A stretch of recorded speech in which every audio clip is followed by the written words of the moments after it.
샬롬, 주님의 이름으로 평안을 전합니다.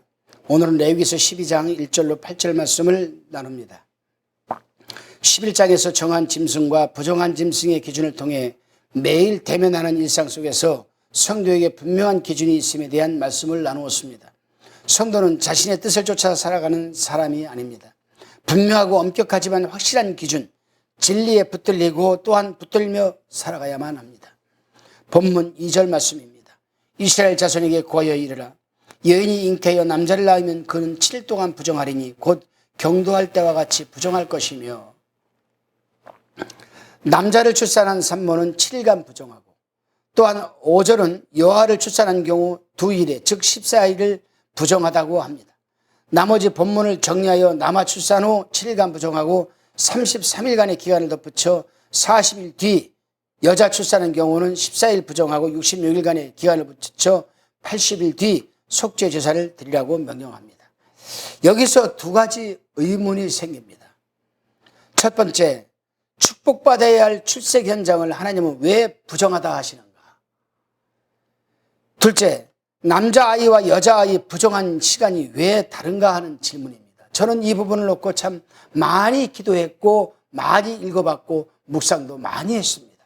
물론 주석도 많이 살펴봤고 강에서도 많이 살펴보았습니다. 그러나 결국에는 성경에서 해답을 얻었습니다. 첫째, 출산의 경우 생명의 탄생에 주목할 것이 아니라 산모의 입장에서 생각을 해보아야 한다는 사실입니다. 왜냐하면 본문 2절은 산모가 여성 생리 때부터 부정하다고 설명을 덧붙이고 있기 때문입니다. 레위기서 15장을 설명할 때 자세히 다루겠지만 남성이 정액이 배출되는 경우 그리고 여성의 경우 생리를 하는 경우 모두가 다 부정하다라고 기록하고 있습니다. 즉 성기를 통해 체액이 나오는 경우 부정하다라는 것입니다. 성기는 원초적인 쾌락과 성의 배설을 위해 존재하는 것이 아닙니다. 성경은 성기는 생명과 종족 보존을 위해 존재한다고 가르치고 있습니다. 그러기에 성기에서 생명과 관련된 체액이 빠져나온다는 것은 대단히 부정한 일로 간주되었던 것입니다. 체액이 분비되면 정결을 위해 일정 기간을 보내고 속죄제를 드려 하나님과 관계를 회복했습니다. 이러한 규례는 생명을 주신 이가 하나님임을 천명하는 일입니다. 본문 가운데 출산 후 부정한 산모는 속죄제를 드려서 하나님과의 관계를 회복하였습니다. 결론적으로 생명 탄생의 주인공은 출생한 아이도 목숨을 걸고 수고한 산모도 새로운 가족을 맞이한 가족이 아니라 오직 하나님이심을 알게 하는 데 있다는 사실입니다. 두 번째로 남자와 여자의 부정한 기간이 다른 이유를 생각해 보겠습니다. 우선 남자와 여자를 출산한 경우 회복기간 차이의 이유를 고대 근동 사회에서는 남자와 여자에 대한 관점이라는 해석이 있습니다. 즉 고대 근동지방의 관습을 가지고 얘기하다라는 학설입니다. 남자의 가치가 여자보다 높았다는 것입니다. 하지만 6절 이하의 남아나 여아의 경우 동일한 제물을 드리는 것은 설명하지 못합니다. 남자가 더 가치 있다면 속죄를 위해 더 나은 제물을 드려야 하는데 그렇지가 않다는 부분입니다.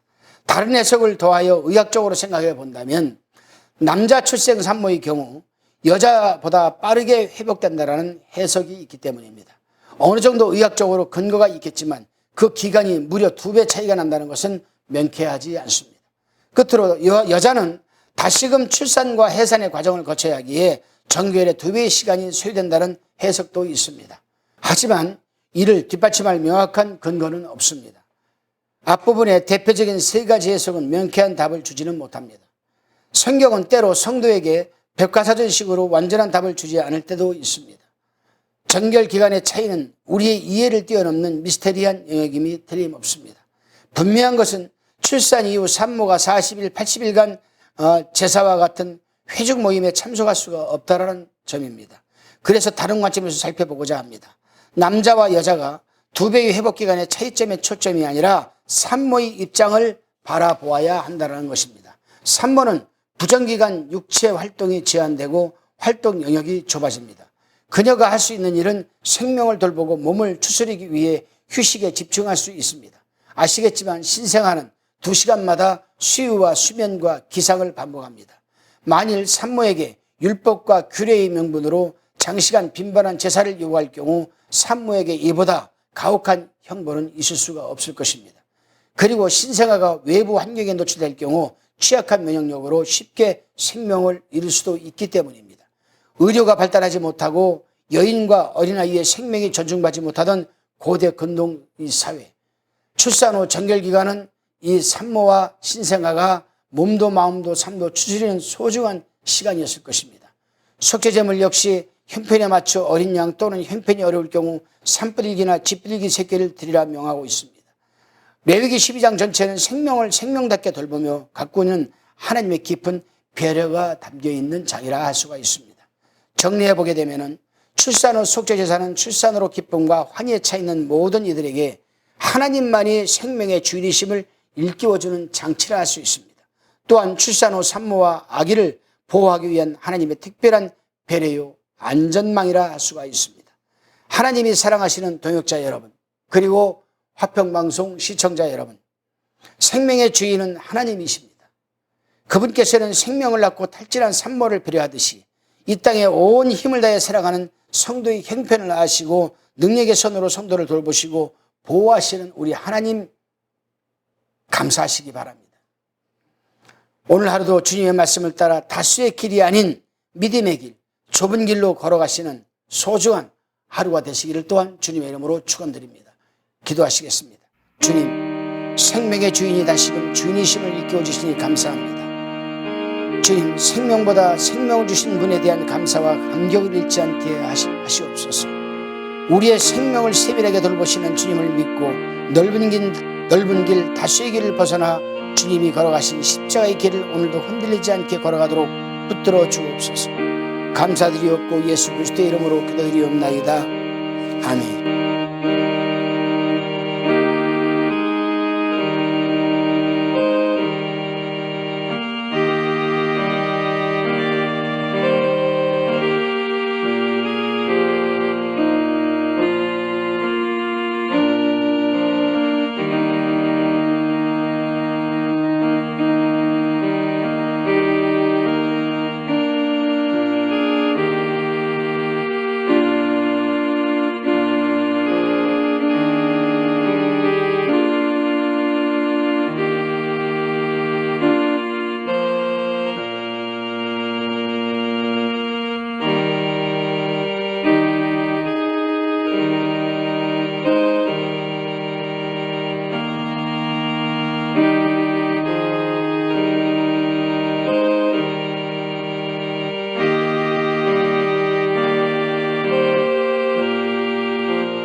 화평방송 구독, 좋아요 부탁드립니다. 감사합니다.